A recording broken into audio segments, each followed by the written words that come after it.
Attention. 7, 15, 1, 2, 19, 7, 25, 6, 13, 6, 7, 15, 14, 0.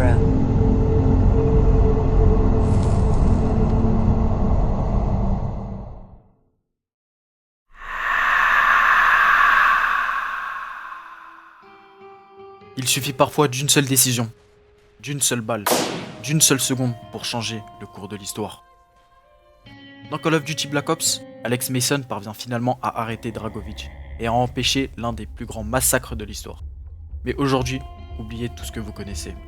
Parce qu'aujourd'hui, on va imaginer une autre réalité, une réalité dans laquelle Mason échoue, une réalité où Dragovich survit et où personne n'est capable de stopper son plan.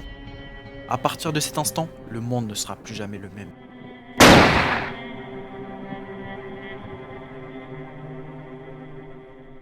Avant de commencer cette histoire, il faut comprendre une chose. Dragovich n'était pas un simple général soviétique. Contrairement à beaucoup de dirigeants militaires, il ne voulait pas uniquement remporter une bataille ou prendre le contrôle d'un territoire. Son objectif allait bien plus loin. Pour lui, la peur était l'arme ultime. Une arme capable de détruire un pays sans même tirer un seul missile nucléaire. Pendant des années, il a travaillé dans l'ombre, des laboratoires secrets, des expériences interdites, des armes chimiques. Chaque étape de son plan était calculée avec une précision presque parfaite.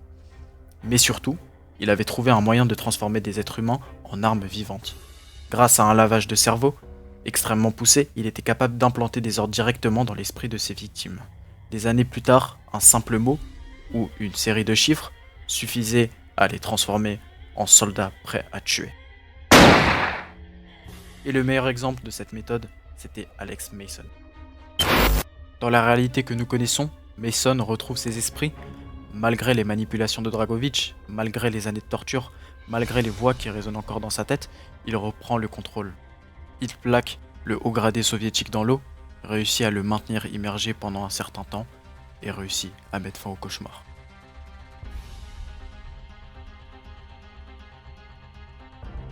Mais imaginons que cette scène se déroule différemment.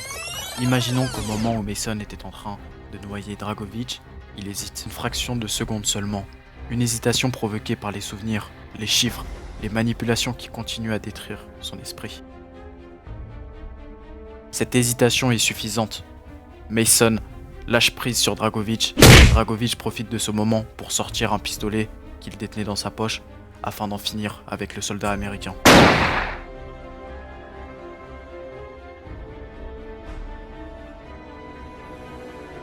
Pour la première fois depuis des années, il sait qu'il a gagné. Ce sourire, ce n'est pas celui d'un homme qui vient de survivre. C'est le sourire d'un homme qui sait que plus personne ne peut empêcher la suite de son plan. Et ce qui va arriver dans les heures qui suivent dépasse tout ce que tout le monde a connu jusqu'à présent.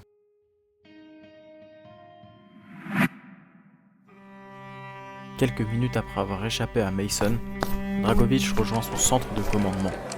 Sans la moindre hésitation, il donne un ordre qui va changer le monde. Activez-les, dit-il. À cet instant, des centaines d'agents dormants reçoivent le signal. À Washington, Londres, Paris ou encore Tokyo, des hommes et des femmes abandonnent leur vie normale pour accomplir une mission qui leur a été implantée des années auparavant. Le plan de Dragovich est enfin en marche. Mais ces agents ne sont qu'une première étape. La véritable arme de Dragovich s'appelle Nova 6.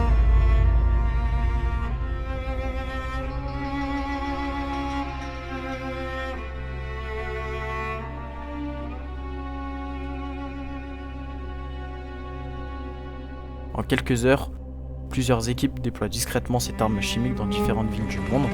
Les habitants ne comprennent pas ce qui se passe jusqu'à ce que les premiers corps tombent. Les secours arrivent trop tard. En quelques minutes, des quartiers entiers sont paralysés et la panique se propage bien plus vite que le gaz lui-même.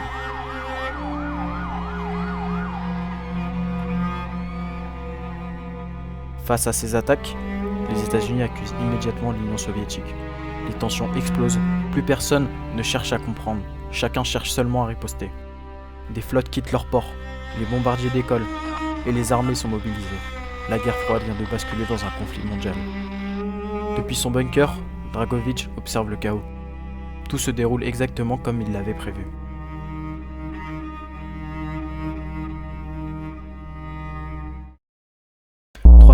la victoire de Dragovic, le monde est méconnaissable. Les gouvernements s'effondrent, les communications sont coupées et des millions de personnes tentent simplement de survivre. Pourtant, un homme refuse d'abandonner, Frank Woods. Avec les derniers agents encore en vie, il lance une ultime mission. Leur objectif est simple, retrouver Dragovic et mettre fin à son règne.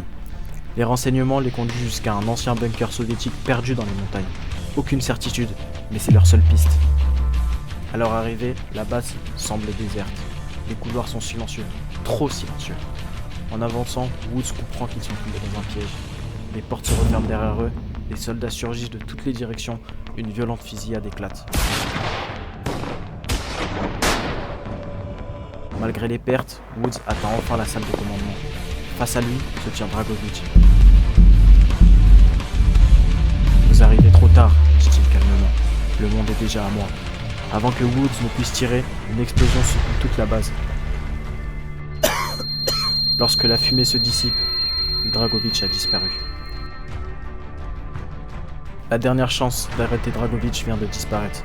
Mais quelque part, un homme que tout le monde croyait mort est encore en vie. Alex Mason.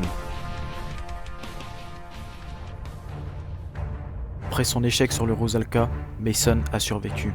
Mais il est brisé. Les manipulations de Dragovic continuent de hanter son esprit, et les chiffres résonnent encore plus dans sa tête. Un jour, il capte un ancien message radio. Ici Frank Woods, si quelqu'un m'entend, la guerre n'est pas terminée. Ces quelques mots suffisent à réveiller le soldat qu'il était autrefois.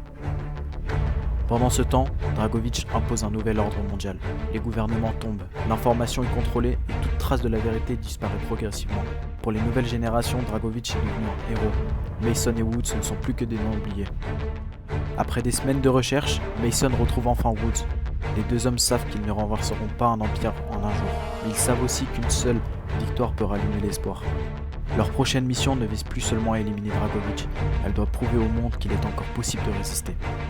Dragovic pensait avoir tout prévu, les agents dormants, le Nova 6, la guerre, tout. Mais il avait oublié une chose. On peut contrôler des villes, on peut contrôler des armées, on peut même contrôler des esprits, mais on ne peut jamais tuer l'espoir. Tant qu'il restera des hommes prêts à se battre, l'histoire ne sera jamais terminée. Donc voilà, c'est la fin de la vidéo. N'hésite pas à mettre un commentaire pour me suggérer d'autres idées de vidéos qui pourraient te plaire. Et surtout, n'hésite pas à souligner les erreurs que je pourrais améliorer pour l'avenir. C'était L2, à la prochaine.